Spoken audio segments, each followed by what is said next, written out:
کسی بھی سوسائٹی میں انتشار اور عدم استحکام کا سبب فکری اضمحلال ہوتا ہے، سیاسی عدم استحکام ہوتا ہے، معاشی بھوک و افلاس اور بحران کی حالت ہوتی ہے۔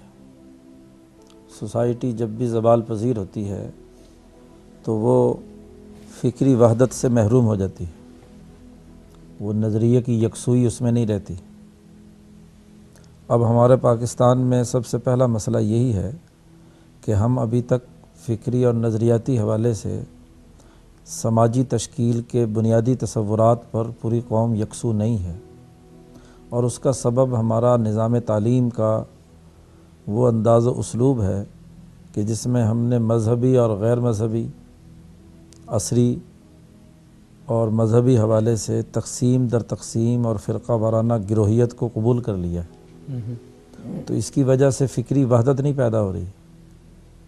اسی طریقے سے سیاسی استحکام تب ہوتا ہے جب کسی سوسائٹی میں ایسا مستحکم سیاسی قیادت کا ماحول ہو جو سوسائٹی میں امن و امان کو یقینی بنانے، بلا تفریق رنگ، نسل، مذہب، تمام کی جان مال، عزت آبرو کے تحفظ کو یقینی بنانے کے لیے کردار ادا کیا جائے۔ جب ایک مخصوص سرمایہ دار طبقے یا مراعات یافتہ طبقے کے لیے سیاسی نظام ہو تو سیاسی اضمحلال اور عدم استحکام پیدا ہوتا ہے۔ تیسرا بڑا بنیادی سبب معاشی حوالے سے بھوک و افلاس کا ہونا اور اپنے وسائل اپنی طاقت اور قوت سے پیدا نہ کرنا ہے۔ قرضوں کی معیشت کی بنیاد پر جو ملک چلتے ہیں وہ ہمیشہ بحران کی کیفیت سے دوچار رہتے ہیں، انہیں دوسروں کی شرائط کے مطابق عمل کرنا پڑتا ہے۔ ہمارے خیال میں پاکستان کے اس انتشار کا سبب یہ تین بنیادی پہلو اور تین اسباب ہیں۔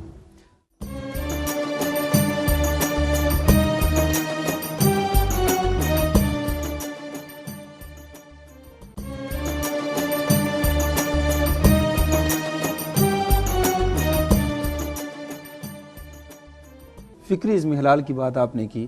پاکستان ماشاءاللہ اسلام کے نام پہ بنا ہے، تو سب سے بڑی ذمہ داری تو خود علماء کرام کی بنتی تھی کہ وہ اس حوالے سے فکری یا گنگت پیدا کرنے کے لیے اپنا کردار ادا کرتے۔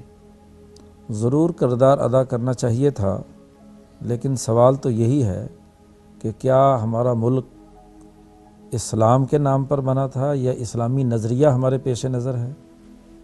اگر واقعتاً یہ اسلام کے نام پر بنا اور اسلامی نظریہ ہمارے پیش نظر تھا تو ہمارا نظام تعلیم، ہمارا نظام سیاست، ہمارا نظام معیشت وہ قرآن کے اصول سیاسیات، قرآن کے اصول معاشیات اور اصول سماجیات و عمرانیات پڑھنے پڑھانے کا کیوں بنیادی طریقہ کار اپنی سوسائٹی میں نہیں رکھتا؟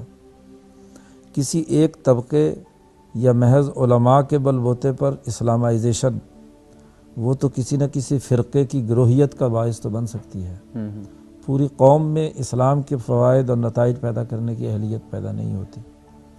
پھر ہمیں یہ بھی دیکھنا ہے کہ جب ہماری ریاست بنی ہے تو ہم نے اسلام کے قیام کے لیے کیا ہوم ورک کیا تھا۔ 1940 میں قرارداد پاکستان منظور ہوئی ہے اور 1947 میں ملک بنا ہے، اور ان 7 سالوں میں ہم نے کوئی ہوم ورک کیا کہ برطانوی غلامی کے نظام کے مقابلے پر متبادل اسلام کا سیاسی، معاشی، سماجی، عمرانی نظام کیا ہوگا؟ کوئی ڈاکومنٹ موجود ہے مسلم لیگ کے ریکارڈ میں؟ محض چند علماء کے کام کرنے سے تو کام نہیں ہوتا۔ قوم کی جو اجتماعی قیادت ہوتی ہے وہ ایک فیصلہ کرتی ہے تو ایک نتیجہ نکلتا ہے۔ پھر چلیے پاکستان بننے کے بعد ہی ہم بتدریج اس پر کوئی کام کرتے، کوئی ہوم ورک کرتے، کوئی اس کے لیے بتدریج سسٹم درست کرنے کی طرف جاتے، لیکن ہم نے تو اسلام کو صرف نماز، روزے، عبادات، عقائد اور رسومات تک، نکاح طلاق تک محدود رکھا۔ اسلام کا سیاسی نظام، اسلام کا معاشی سسٹم، اسلام کا سماجی اور عمرانی ڈھانچہ، انسانی مسائل کے حل کرنے کے لیے جو دین اسلام کی تعلیمات ہیں ان پر تو ہم نے کوئی سنجیدگی سے نہ تو کام کیا اور نہ اس کے لیے کوئی کوشش کی۔ اور اگر ہم یہ کہیں کہ ہم نے اسلامی نظریاتی کونسل بنائی تو نظریاتی کونسل نے اس وقت 5-6 ہزار سفارشات اسلامی قانون سازی کے لیے کی ہوئی ہیں، اور نظریاتی کونسل کی سفارشات از خود قانون نہیں بن جاتی، وہ جب تک اسمبلی میں پیش نہ ہوں تو اسمبلی ان پر بحث کر کے اس کو منظور کرے یا نہ منظور کرے تب عمل ہوتا ہے، لیکن ابھی تک وہ اسمبلی میں ہی پیش نہیں کی جا سکیں سوائے ایک آدھ سفارش کے۔ تو ہم کیسے کہہ سکتے ہیں کہ ہم اسلام کے نظریے کی اساس پر سوسائٹی کی تعمیر و تشکیل میں سنجیدہ ہیں؟ اچھا، یہ ہمیں اس کا اگر احساس ہے کہ ہمارے ساتھ دھوکہ ہوا تو لوگ تو مخلص ہیں، اسلام کا نام سن کر ظاہر ہے وہ اس طرف آئے ہیں اور اپنی زندگیاں اس حوالے سے ڈھالنے کے لیے وہ سرگرم عمل بھی ہیں، تو پھر علماء سے ممبر و محراب سے پھر یہ آواز کیوں نہیں اٹھتی؟ دیکھیے، بات یہ ہے کہ ریاستیں سسٹم سے چلتی ہیں، ممبر و محراب سے نہیں چلتی۔ ممبر و محراب تو واعظ و نصیحت کی بات ہوتی ہے، وہ کسی کا جی چاہے مانے، جس کا جی چاہے نہ مانے، لیکن ریاستوں کا اقدام اتھارٹی کے ذریعے سے ہوتا ہے جو سسٹم چلانے والی ہوتی ہیں۔ اگر ملک میں کوئی اسلامی سسٹم نہیں بن سکا یا سوسائٹی کے اندر مسائل پیدا ہوئے ہیں تو اس کا ذمہ دار بھی اتھارٹی ہے، حکمران ہے۔ حکمران مقتدر طبقے ہیں کہ 70 سالوں سے ہم وہ لوگ نظام پر قابض ہیں اور اس کے نتیجے میں اسلامی اثرات و نتائج سوسائٹی میں مرتب نہیں ہوئے۔ ممبر و محراب کا تو بنیادی دائرہ ہی یہ ہوتا ہے کہ وہ لوگوں کی اصلاح کے لیے واعظ کرے، اچھائی برائی کی تمیز پیدا کرے زیادہ سے زیادہ، اور وہ بھی سننے والوں پر منحصر ہے کہ وہ اس اچھی بات کو قبول کرتے ہیں یا نہیں کرتے ہیں۔ ممبر و محراب کے پاس کوئی اتھارٹی نہیں کہ جو اس کی بات نہ مانے اس کو وہ سزا دے، اور اگر کوئی ممبر اس حوالے سے یا کوئی محراب اس حوالے سے تشدد پر لوگوں کو ابھارتا ہے تو دراصل وہ اپنے دائرے سے خلاف ورزی کرتا ہے، دائرے سے باہر کام کر رہا ہے۔ تو صحیح زاویہ نظر تو یہ ہے کہ ہم اس چیز پر فوکس کریں کہ جو سوسائٹی یا ریاست کو کنٹرول کرنے والی اتھارٹی ہے اس نے کتنی سنجیدگی دکھائی کسی فکر کو سوسائٹی میں فروغ دینے کے لیے۔ حضرت، ہم مقتدر طبقے کا رونا رو رہے ہیں، اس مقتدر طبقے کو بھی تو ہم ہی نے موقع بخشا ہے، تو پھر ہم ہی تو برے ہوئے۔ یہ فلسفہ بڑا عام ہے، اعمالکم اموالکم۔ جیسے اعمالکم اموالکم یعنی تمہارے اعمال ہی تمہارے حکمران ہیں، ایسے ایک دوسری حدیث بھی تو ہے کہ جیسے حکمران ہوتے ہیں ویسے ہی عوام ہوتے ہیں۔ تو یہ دو طرفہ عمل ہے۔